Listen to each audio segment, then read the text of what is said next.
क्योंकि इसी की वजह से भीष्म पितामह का वध हो सका। दोषी बनाया भीष्म पितामह को, उसकी वजह से जेंडर चेंज हो गया। पितामह ने शस्त्र छोड़ दिया, अपना धनुष बाण नीचे छोड़ दिया। महाभारत में शिखंडी नाम का कैरेक्टर बहुत ही इंटरेस्टिंग और इम्पोर्टेंट है, क्योंकि इसी की वजह से भीष्म पितामह का वध हो सका।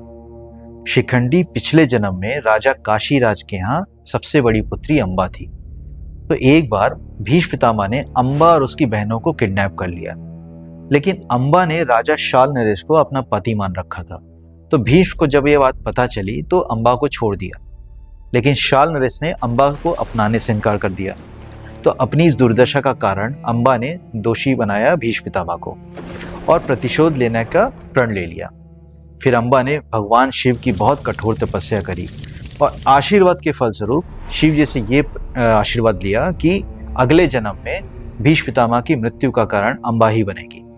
फिर अंबा ने अग्नि में कूद के अपनी जान दे दी और अगले जन्म में राजा द्रुपद, जो द्रौपदी के पिता थे, उनके यहाँ उसने जन्म लिया। बट इस बार भी उसका जन्म एज ए कन्या ही हुआ था।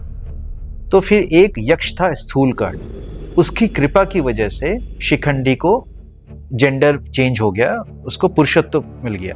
भीष्म पितामह ने ये प्रतिज्ञा की थी कि वो किसी स्त्री के ऊपर या पहले कोई स्त्री था उसके ऊपर कभी शस्त्र नहीं उठाएंगे, और भगवान कृष्ण को ये बात पता थी।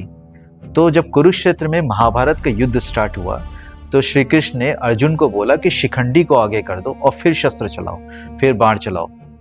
तो अर्जुन ने 10वें दिन, युद्ध के 10वें दिन शिखंडी को रथ पे आगे खड़ा किया, जिसकी वजह से भीष्म पितामह ने शस्त्र छोड़ दिया, अपना धनुष बाण नीचे छोड़ दिया। फिर अर्जुन ने बाणों की वर्षा करी, जिसकी वजह से भीष्म पितामह बाणों की शैया पे लेटे। तो ये कहानी थी शिखंडी की।